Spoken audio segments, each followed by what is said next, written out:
বাংলাদেশ প্রকৃতির এক অপরূপ বিস্ময়কর সৃষ্টি। যেদিকে চোখ যায় শুধু প্রকৃতির অপরূপ সৃষ্টিকেই দেখা যায়। সবুজের সমারোহ, শ্যামল মাঠ, উঁচু উঁচু গাছগাছালিতে ভরপুর পাহাড় আর নীল জলছাড়িতে ভরপুর নদ নদী। বাংলার এই সৌন্দর্যে মুগ্ধ হয়েই কবি সাহিত্যিক বাংলাদেশকে প্রকৃতির কন্যা হিসাবে আখ্যায়িত করেছেন।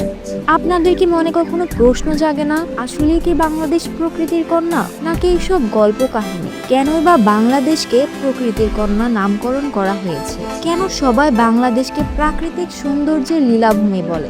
আসলেই কি বাংলাদেশ তাই? তাহলে চলুন জেনে নেওয়া যাক তার পেছনের কাহিনী। হ্যালো বন্ধুরা, সবাইকে ফ্যাক্ট ইনফো বিডি চ্যানেলে স্বাগতম। সবার সুস্বাস্থ্য কামনা করে আমি মূল পর্ব শুরু করছি। বাংলাদেশ এমন একটি দেশ যেখানে রোদ আর বৃষ্টি যেমন বিদ্যমান, তেমনি শীতকালে বিদ্যমান মেঘাচ্ছন্ন কুয়াশা আর মাত্রাতিরিক্ত শীত। মূলত এই ধরনের আবহাওয়ার জন্যই বাংলাদেশের প্রকৃতিতে আসে বৈচিত্র্যতা। কখনো গাছে গাছে ফুলে ফুলে থাকে ভরপুর, আবার কখনো বনের সকল গাছ হয়ে যায় পাতা ছাড়া। কখনো মাঠ হয়ে যায় সবুজ, আবার কখনো তা হলুদ। ভিন্ন ভিন্ন মৌসুমে বাংলাদেশের রূপ যেন ভিন্ন ভিন্ন দেশের প্রতিনিধিত্ব করে। আর আমরা বাংলাদেশিরা বাস করি ভিন্ন ভিন্ন দেশে। ভিন্ন মৌসুমে বিভিন্ন প্রাকৃতিক সৌন্দর্যের দেশের সাথে বাংলাদেশের প্রকৃতি পুরোপুরি মিলে একাকার হয়ে যায়, যার ফলে বাংলাদেশে বাস করে বিভিন্ন দেশের আবহাওয়ার অনুভূতি গ্রহণ করা যায়, যা একজন বাংলাদেশি হিসাবে আমাদের গর্বের বিষয়। কি শুনে হাসি পাচ্ছে? শুনতে হাস্যকর হলেও এটাই সত্য। আপনি কি জানেন বাংলাদেশে এমন কিছু স্থান রয়েছে যা সৌন্দর্যের দিক থেকে ভারতের দার্জিলিংয়ের সাথে তুলনা করা হয়? বাংলাদেশের সাজেক ভ্যালি, নীলগিরি এবং নীলাচল যার অন্যতম। দার্জিলিং যেমন মেঘের শহর, তেমনি সাজেক বাংলাদেশের মেঘের শহর। রাঙামাটি জেলায় অবস্থিত সাজেক ভ্যালিকে বলা হয় মেঘের রাজ্য। সমুদ্র পৃষ্ঠ থেকে এর উচ্চতা প্রায় 1800 ফুট। পাহাড়ের আঁকাবাঁকা পথ, নীল আকাশ আর সবুজের বুক চিরে সূর্যোদয় ও সূর্যাস্ত দেখার অভিজ্ঞতা দার্জিলিং এর পাহাড়ি উপত্যকাকেও হার মানায়।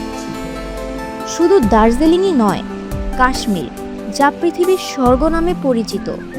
জানেন কি সেই স্বর্গ বাংলাদেশের সুনামগঞ্জের টাঙ্গুয়ার হাওর, সিলেটের জাফলং ও বিছনাকান্দিতে অবস্থিত।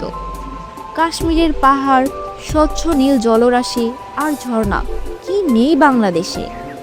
কাশ্মীরের মতো সিলেটে অবস্থিত বিছনাকান্দি যেন প্রকৃতির এক নিখুঁত কারুকাজ। মেঘালয় থেকে নেমে আসা ঝর্ণার স্বচ্ছ শীতল জলরাশি যখন বয়ে আসে, তখন এক অপার্থিব দৃশ্যের সৃষ্টি হয়। পাহাড়ের গায়ে ঝুলে থাকা সাদা মেঘ আর নিচের স্বচ্ছ পানি ও পাথরের বিছানা মিলেমিশে একাকার হয়ে যায়। কাশ্মীরের পাহাড়ি ঝর্ণা আর নদীগুলোর যে রূপ আমরা দেখি, বিছানাকান্দির দৃশ্য তার কোনো অংশে কম নয়। বন্ধুরা, আমরা সকলেই জানি মালদ্বীপ এমন একটি দ্বীপরাষ্ট্র যা পর্যটনের জন্য বিখ্যাত। বাংলাদেশের অনেক ভ্রমণপ্রেমী বিশ্বের বিভিন্ন দেশের দ্বীপ ও দ্বীপপুঞ্জের সৌন্দর্য দেখে আবেগ আপ্লুত হয়ে পড়ে। ইস, যদি একটিবার ঘুরে আসতে পারতাম, কতই না ভালো লাগতো। তাদের জন্য আনন্দের বিষয় হলো মালদ্বীপের মতোই এমন একটি স্থান বাংলাদেশে রয়েছে যা মালদ্বীপ থেকে কোনো অংশে কম নয়।